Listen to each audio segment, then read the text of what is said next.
To form the ear wires, you'll need 2 pieces of 18 gauge sterling silver round wire, about 10.5 centimeters in length. If you look real close, you'll see there's a little ball on the end of the earring wire.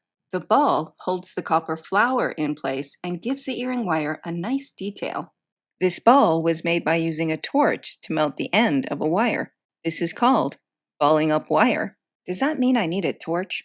No. Well, yes, you do need a torch to ball up wire. For those of you who have access to a torch, I'll show you how to ball up wire. And for those of you who don't have access to a torch, I'll show you how to make an earring wire pretty close to this one without using a torch.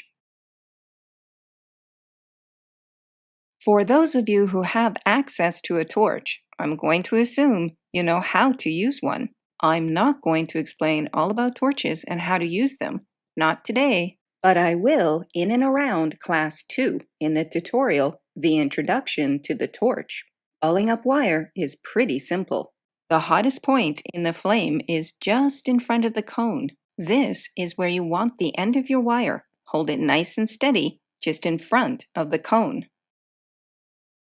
And there you are, a lovely little ball on the end of your wire. Don't forget to pickle, nice and clean. How do you make sure your balls are the same size? Good question. I like to ball up my first ear wire and lay it on the fire brick. This way I can compare the second one. A little small. Back into the flame it goes. I'd say that'll do. Miss, my balls keep falling off. Your balls keep falling off? My balls keep falling off. Oh, your balls keep falling off. That's because they're too big. Too big? When balling up wire, solid metal becomes liquid. And at a certain point, gravity wins and the liquid metal balls drop off. So be mindful of making your balls too big. I love making jigs. A good jig will make production pieces easier, faster, and more consistent. What's a production piece? Sometimes I make a design once, resulting in a one-of-a-kind piece of jewelry. But sometimes I make a design multiple times. That's when a design becomes a production piece. A well-designed and thought-out production piece can be a good little money earner. If you intend to make and sell jewelry, a production line can get you selling quickly. When I learn a new technique, I like to design production pieces around that technique. Repeating a technique over and over again is one of the best ways to master new techniques. We'll talk more about production techniques in and around Class 3. The basic flower earring is one of my production designs. I like to make them 20 pairs at a time, so making a jig is well worth the time and effort. I find it helpful to add a couple of lines to my jig. Draw a line 90 degrees to the long end of the dowel. A bit of masking tape is very helpful, but I prefer a soft measuring tape, as it is thicker and helps guide the pencil better. Then eyeball the center line, and repeat. You'll need to make some registration marks. Measuring from the end of the ball, trim your wire down to 9 centimeters in length. Divide the wires in half, then divide each half in half. Extend the marks all the way around the wire.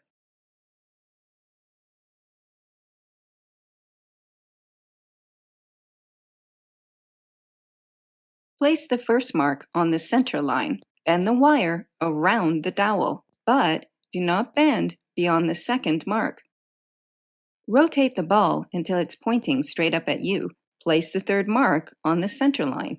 Bend the wire around the dowel, but again, do not bend beyond the second mark. You should have a nice, soft S-curve. Let's have a look from a different angle. Next, place the second mark on the center line. Be sure the ball is curving down, and bend around the dowel until your hands meet in the center.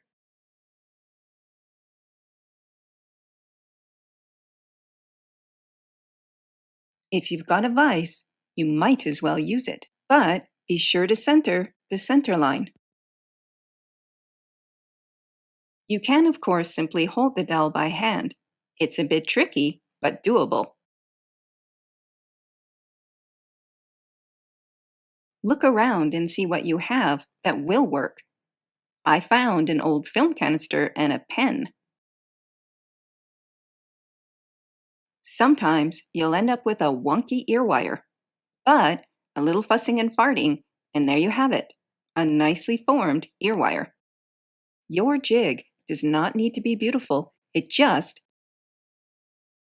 needs to get the job done. For those of you who don't have access to a torch, here's the workaround. You'll need a steel block and a metal hammer. Any old metal hammer will do. Please note, if your wire has a curve, placement on the steel block will be important. Be sure to place the curve curving up and centered. Forge out the end of the wire. The end of the wire should be flat and flared. If your wire had a bit of a curve and you placed it correctly on the steel block, your wire should look like this. Lucky me, my local jewelry supply shop had some nice 3mm sterling silver round beads with a 1mm hole, which fit perfectly on the end of my earwire. I'm going to leave this bit of flared end long, but if you don't like it, I don't like it. If you don't like it, snip it off. Don't snip too close. Your balls could pop off. Either way, you'll want to give it a good emery to remove sharp edges.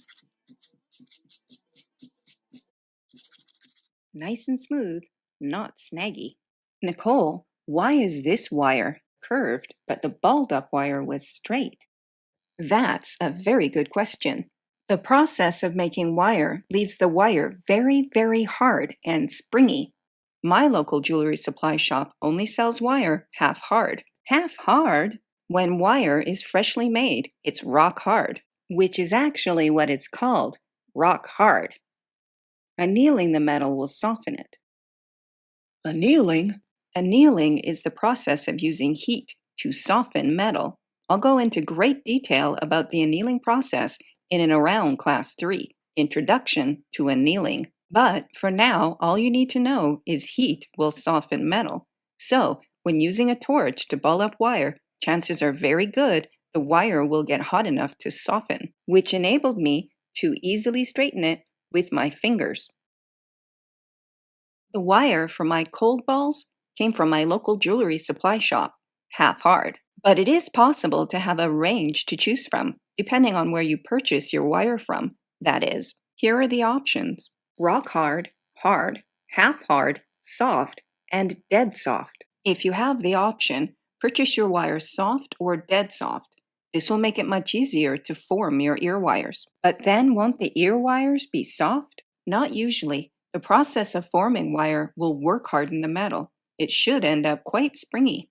Regardless of whether your balls are hot or cold, you'll need to emery the end of the ear wire nice and smooth. Finally, add your flour. That doesn't look right. No, it does not. A little tweaking with a pair of round nose pliers is required. You'll need to give the ball end a bit of a bend. 90 degrees should do. And there you have it. The basic flower earring, all finished. Actually, one last thing. There are a number of ways to shine up your ear wires. Wet the brass brush and apply a liberal amount of liquid soap. Scrub your wire gently until the felt marker is removed and the ear wire is nice and shiny. To clean your brass brush, rinse all the soap off, give the brass brush a good shake to remove the water, and dry it with a cloth. Otherwise, your brush will become matted and rust. Wet a bit of steel wool, add some soap, and gently scrub until the felt marker is removed and the ear wire is nice and shiny. If you happen to have access to a tumbler and some metal shot, tumbling for about 15 minutes will get the job done nicely. We'll talk more about the tumbler in and around Class 2 in the tutorial Introduction to the Tumbler. The basic flower earring was inspired by a droopy flower. At the time, I was exploring earring wires as a design element, not just something to hang earrings off of. As a jewelry artist, I'm often torn between form and function. Jewelry, by definition, must be worn on the body. This is its function. But as an artist, I'm more interested in design and concept, otherwise known as form, and they can be at odds with each other. We'll talk more about form and function in and around Class 3 in the tutorial, The Nature of Earwires. Your assignment for this project is to create one pair of flower earrings. I've designed the earwire for you. You'll need to design the flower. Here are a few things to think about. A very important question when designing earrings. I drew this flower this way, but it insisted on hanging this way. That's because the heaviest part of an object, when hung, will usually find its way to the bottom. Gravity. When designing a new piece and making it for the first time, I don't always finish making it, as its main purpose is to see how it functions. Is it too heavy, too light, too big, too small? Did I make the right material choices? How does it hang? No point in finishing a piece if it's not hanging properly. I normally would have started over, altering the design while keeping gravity in mind. But the patina plays a large role in the design, and I wanted to see what difference it might bring to the overall effect, and how I felt about how it hung. As it turns out, once I got over my need to control everything, it's one of my favorite flowers, a happy accident. Also, a very important question when designing earrings, but not an easy question to answer. Obviously, you don't want to cause the wearer of your earrings any pain or damage. If you like large earrings, then make large earrings. However, when you go large, material choices do matter, specifically metal thickness. Thicker metal will obviously be heavier than thinner metal, but I advise against using metal thinner than 22 gauge. You can use 22 gauge, just don't go thinner. Why? As copper is a soft metal, thin copper tends to bend easily. I would be concerned about flowers holding their form. Unfortunately, experience will let you know which materials are best for which designs. But not all earrings are meant to be worn all day at the office. Some are meant for a few hours at a dinner party or the theater. So sometimes a little heavy is okay. Since this is your first piece, keep it simple and design something you'd like to wear or would like to make, something you find visually appealing. And don't worry if it's good. Each piece you design and make will teach you how to improve the next piece. You have to start somewhere, so jump in and get started. You'll need to get your flower onto a piece of label paper.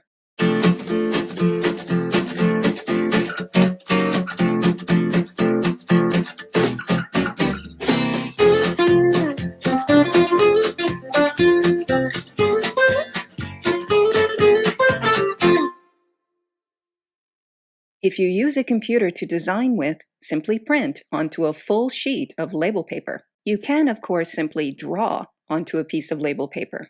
You can transfer a drawing from another bit of paper by photocopying it onto full sheet label paper, or use the tracing paper trick.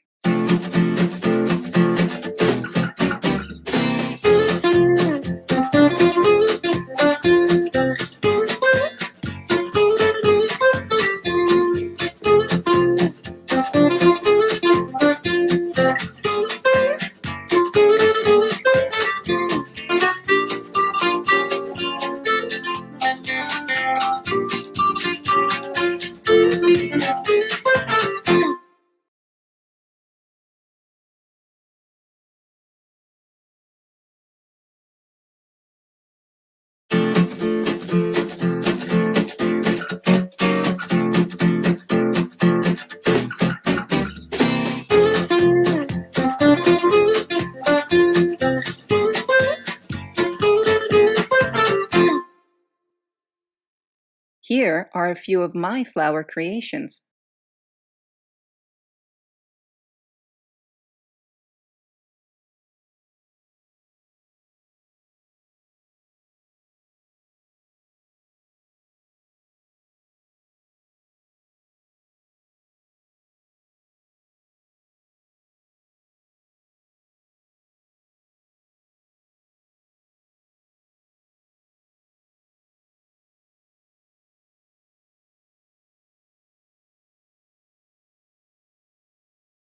Your assignment is to use the droopy flower earring wire as a starting point and design and make one pair of copper flower earrings which are finished with an ammonia patina.